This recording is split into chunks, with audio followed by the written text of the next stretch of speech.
Are you ready to dairy-free your mind? This summer, melt away your dairy-free expectations with So Delicious dairy-free frozen desserts. Enjoy mind-blowing flavors like salted caramel cluster, chocolate cookies and cream, cookie dough, and more. For over 35 years, So Delicious has been cranking up the flavor with show-stopping products that are 100% dairy-free, certified vegan by Vegan Action, and are so unbelievably creamy, your taste buds will do a double take.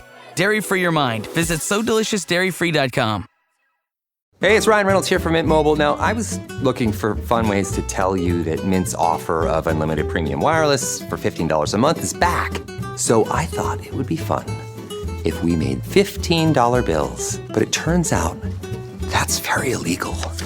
So there goes my big idea for the commercial. Give it a try at mintmobile.com/switch. Upfront payment of $45 for 3-month plan, equivalent to $15 per month required. New customer offer for first 3 months only. Speed slow after 35 gigabytes if network's busy. Taxes and fees extra. See mintmobile.com. If you haven't yet heard, Greg Sargent and the Daily Blast are currently taking a much-needed vacation.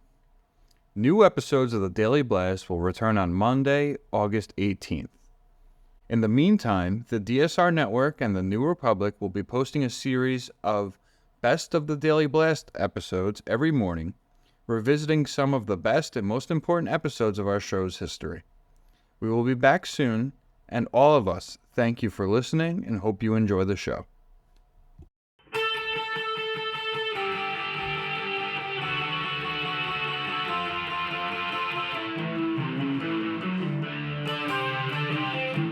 This is the Daily Blast from the New Republic, produced and presented by the DSR Network. I'm your host, Greg Sargent.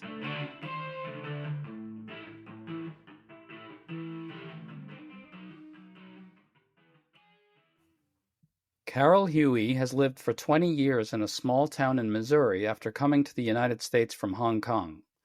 She's been raising a family in this town and works as a waitress and a house cleaner, and as the New York Times reports, she's well liked by a lot of the locals. But recently, Carol was arrested and she now faces potential deportation. This has shocked and dismayed many of the town's residents, even though the area went overwhelmingly for Trump. Today, Carol Huey is talking to us about her ordeal from jail in Springfield, Missouri. She's talking to us about the tensions this has unleashed in this small Trump-supporting town. At times, the conversation got very difficult and she broke down and cried. We also talked to Carol's lawyer, who explains her situation later in this episode. But for now, we're talking to Carol. Hi, Carol. Thank you so much for talking to us today. You're welcome, guys. Thank you. Your name is Ming Lee Hui, but we'll call you Carol. Carol, can you tell us about your life in Kennett, Missouri, how long you've lived there, the family you're raising, your jobs, and your friends? I moved to Kennett May 2004, and I was go visit my friend. She was having baby in the hospital, and after that, we're just looking around, and I really like Kennett. People say Kennett is really small because by that time we only have like a little bit over 10,000 people. But for me, I feel like that's enough. 10,000 people. This is not small town.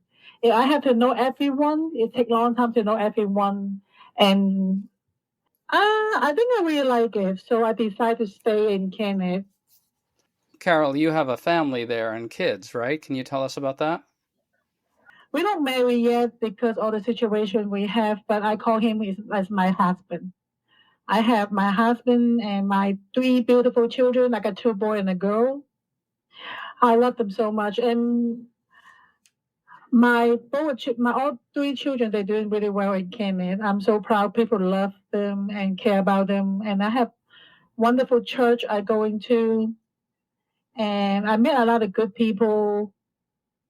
Carol, it looks as if the town is really quite shocked by what happened. According to Jack Healy of the New York Times, your church held a prayer vigil for you, and the Waffle House where you work apparently held a fundraiser for Carol Day and brought in $20,000. Hundreds of locals have signed petitions.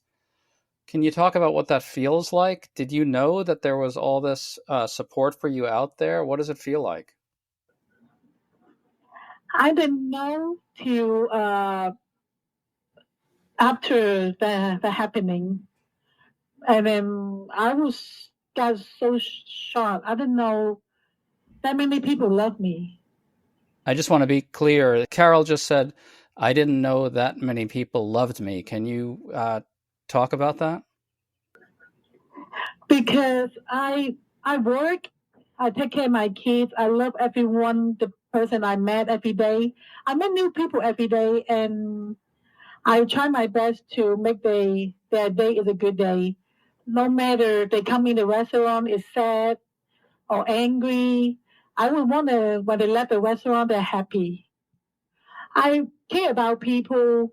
I'm never thinking about people who love me that much. When they do that to me, I was like, no way. I was like, for real? Carol Day? I'll be famous. I'm joking to my son. He said, Mom, yeah, they make a day. So after the day happened, my son told me about what's going on. I was like, I love them so much. Thank you so much for what they do for me. Hopefully I will see them soon. A lot of people in this town voted for Trump. What was it like during the campaign when Trump was campaigning on deporting all quote unquote illegals?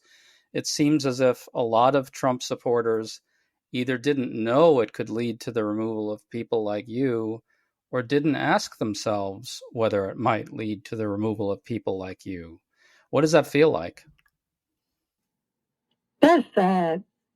That's really sad. Because I'm here, like up here, right now we have 49 women here. We have almost 20 to 25 women is from ICE. Where everybody here will have different story. All we do is just want to have better life to ourselves, to our family, to our children. I hope more people understand it. I know they vote for Trump. Trump want to make America better. That's great. But we're human. We make a mistake. But at least give us a chance to fix it. And the other half of the people here, they was logging here for they're not from ICE. They're from other reason they was here, have other 25 people here. They was doing drugs. They were talking about drugs, drinking. They were so different from us.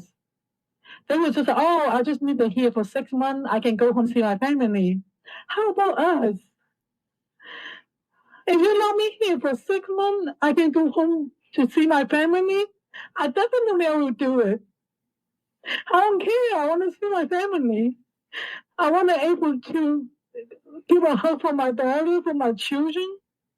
Everybody here, they're all 20 women from Africa, Mexico, different places, Russia. We just need the government can protect us to staying here. We don't ask for money. We don't ask for food stamp, anything to help. We will work no matter what to take. We will work no matter to take for taking our family. I just want that people vote Trump, they support Trump. It's good that Trump can help America get better, but we also can make a balance. We also can help others, for protect others. We are not criminal. I promise all around here, the 20 women here, we don't doing drugs. We don't stealing. We work what we have. And we love anybody we do, no matter what skin color you are. To stay up to date on all the news that you need to know, there's no better place than right here on the DSR Network. And there's no better way to enjoy the DSR Network than by becoming a member. Members enjoy an ad-free listening experience, access to our Discord community, exclusive content, and more. Use code DSR2025 for a 40% off discount on sign-up at thedsrnetwork.com/buy. That's code DSR2025 at thedsrnetwork.com/buy. Thank you, and enjoy the show.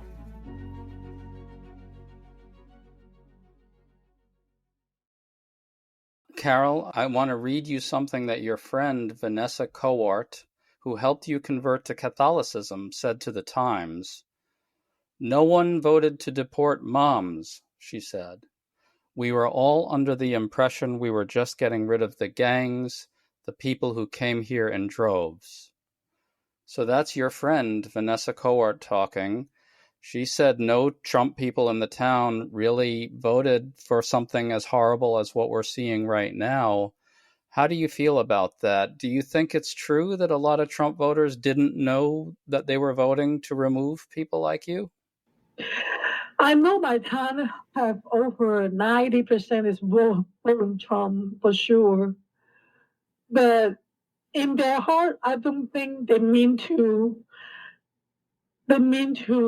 want to deport everybody from this country.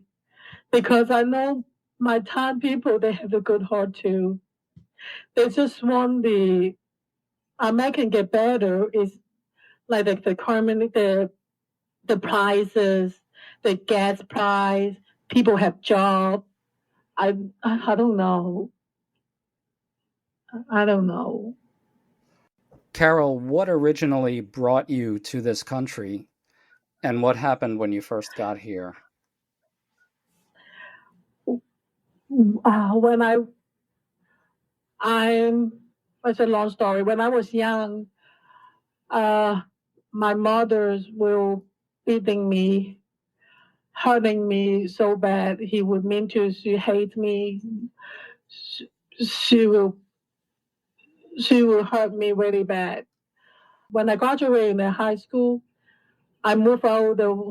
I went away from the house. My mom was beating me, hurting me.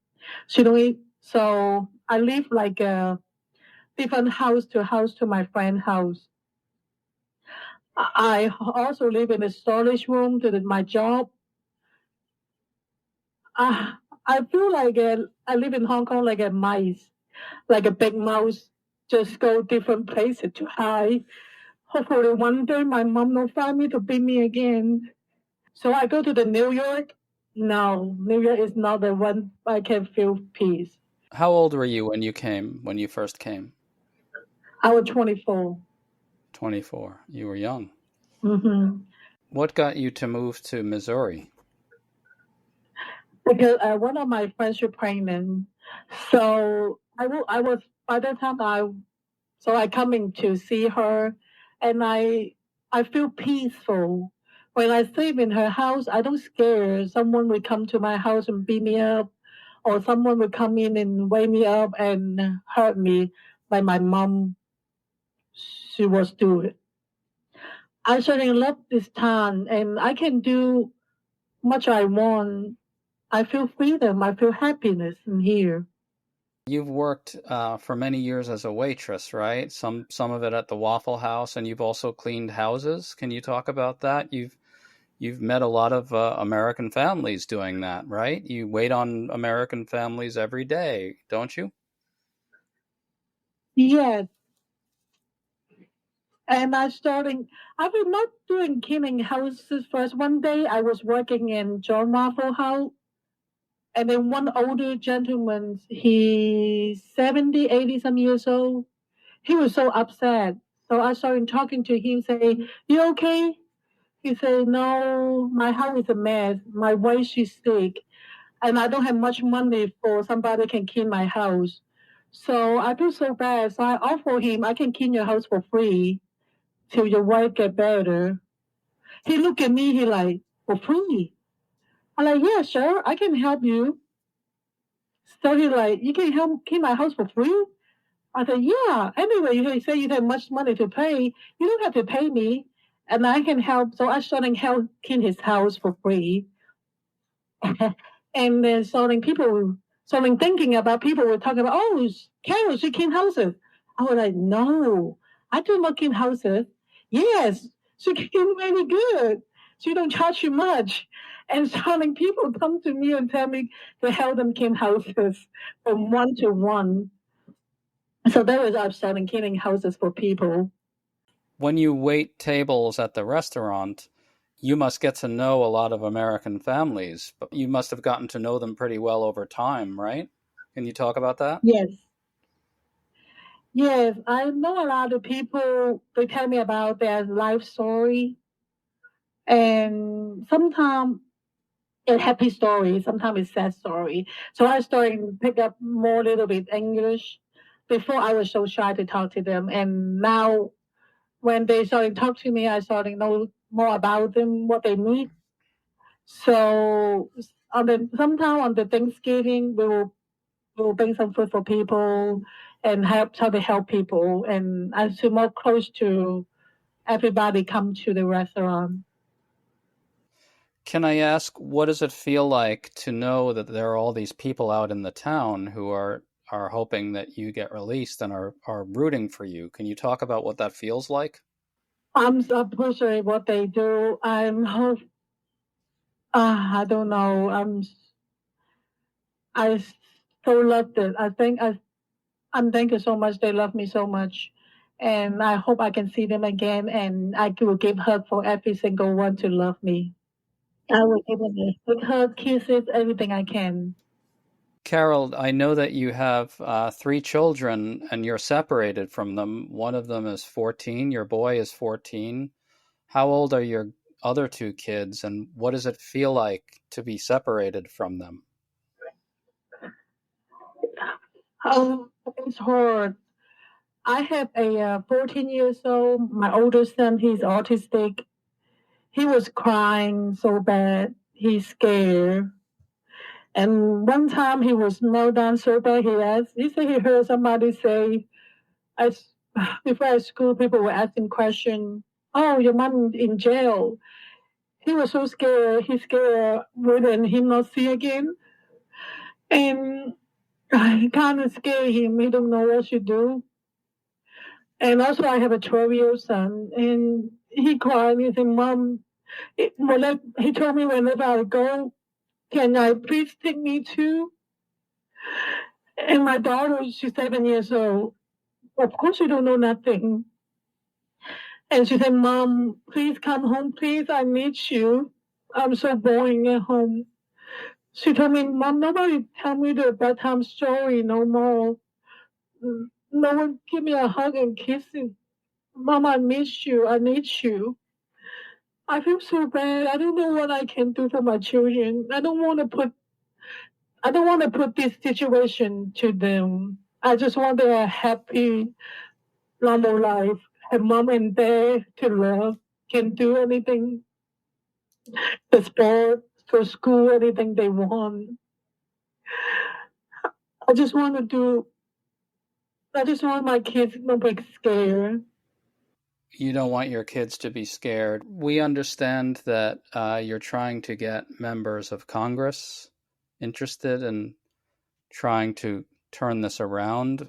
Do you have a message for members of Congress and other politicians? Would you like to say something to them? Please let me free. I want to stay here with my children. Please protect me. I'm so sorry. I have a poor English. I don't know. I just want to be my family with my children. Stay here in the United States for freedoms and have better life. Carol, thank you so much for talking to us. We wish you the best of luck. Hopefully your story will get more attention and hopefully this will end. Thank you. Thank you. Thank you. We're also talking today to Carol's lawyer, Raymond Bortolocci. He's here with us, and he's going to explain some of the legal ins and outs of the case. Ray, what happened to Carol exactly, and where are things? Thanks, Greg, for giving us the time to speak to Ming and to covering the story. Ming came to the United States in 2004. She ultimately ended up in removal proceedings or in deportation proceedings because she overstayed her visa, and the government made certain allegations that that were really negative based on her original marriage. She presented an application for asylum to the immigration court. The application was denied. She appealed it to the Board of Immigration Appeals, which again dismissed or denied her appeal, and went all the way to the Eighth Circuit Court of Appeals, the U.S. Court of Appeals, that also dismissed her appeal. You mentioned the previous marriage. I just want to clarify that the New York Times reported that she entered into a paid marriage for the sake of getting legal protection. And as you've said, she has regretted that ever since. She was desperate at the time. Can you just give us a short overview of that part of it? Carol received some really poor guidance and really bad advice. Whoever suggested her, she was in such a desperate time in her life after all the suffering that she sustained when she was in China. She entered into a marriage, and the marriage was just a sham marriage. And that, after an investigation was uncovered, and really that's what caused her to be discovered by the Department of Homeland Security and placed in deportation proceedings, so to speak. And I've known Carol, and I know her as Ming for so long. I've known her since 2007, and I can assure you that a single day doesn't go by without her regretting, following the really ill advice. She was desperate, and I cannot stress it enough. And not to justify her conduct, but she's just so remorseful about it. Fast forward, after all her appeals are exhausted, she's ultimately placed under what we call an order of supervision. The Department of Homeland Security, was not in a position to enforce the order removal. Her son was autistic, and she was not eligible for any type of other defense. And she's been on this order of supervision. I have a lot of clients that are or have been on order of supervision, but she was so adamant, never missed an appointment, never violated any laws as a condition of her supervision. I mean, she was just a model foreign national under this program. Every year was granted an employment authorization dedicated to working and caring for her family, her autistic son. And the order of supervision had been renewed year to year, and it was valid until August of this year. Right after January 20th and the executive orders, we started seeing some very dramatic movements. And then she received a call that she needed to report ahead of her reporting date in August 2025. And she showed up the next day as directed. Again, she followed all the rules and every instruction, and that's when she was taken into custody. They told her that her protection, the legal protection she had, was canceled, and informed her that she'd be deported, correct? Correct. And that the department wanted to enforce the order. Obviously, the executive order said that the department will no longer want to have anyone on an order of supervision. And if you had a final order of deportation, then you needed to be deported. And our whole point in this particular case was that, look, she's been a model, participant in the program. You and Carol are fighting her deportation. What are the prospects for that succeeding? What are you trying to accomplish? Based on a recent Supreme Court decision not too long ago, we believe that there are changed circumstances that would really warrant the case to be reopened, because now Carol has a defense that she did not have at the time when her case was heard. And we remain optimistic that the case will be reopened. And obviously, having an autistic child in the United States, we feel very confident that we would have a really good shot at it, but we have to get this door opened, or reopened rather, and we're hoping that the Board of Immigration Appeals will do that in light of these changed circumstances. So you're trying to do two things. One is to halt the deportation, which seems to be getting processed as we speak. And then you also want to go back into appeals court, immigration appeals court, I should be clear, and replead her case based on the fact that she has an autistic child and getting legal protections in the United States that are more durable. Is that what you want, and is that possible? Correct. We've done both. Both have been filed at the same time. We filed an emergency request that the deportation be stayed for an order preventing the department to put Carol on a flight. And at the same time, we filed a request that her old case be reopened so she can go forward with this new defense now available to her. And obviously, because she has an autistic son, we believe that the facts of the case are strong enough and they're changed enough that, you know, she's deserving of having this opportunity. Ray, we want to thank you so much, and we want to thank Carol too. Thanks so much for bringing her to us from her jail cell. We wish you the best of luck to both of you. Thank you, and thank you again for shedding so much light on this story. Really appreciate that. Mom, Dad, I humbly suggest you save some money and shop Amazon for back to school. It's for my growth, meaning my body's growing at an alarming rate. And clothes you buy me this year will be very small very soon. Plus, the clothes I love today will be out of style tomorrow. But at least your wallet doesn't have to be my fashion victim if you shop low prices for school at Amazon. Hopefully this is helpful. Amazon. Spend less, smile more.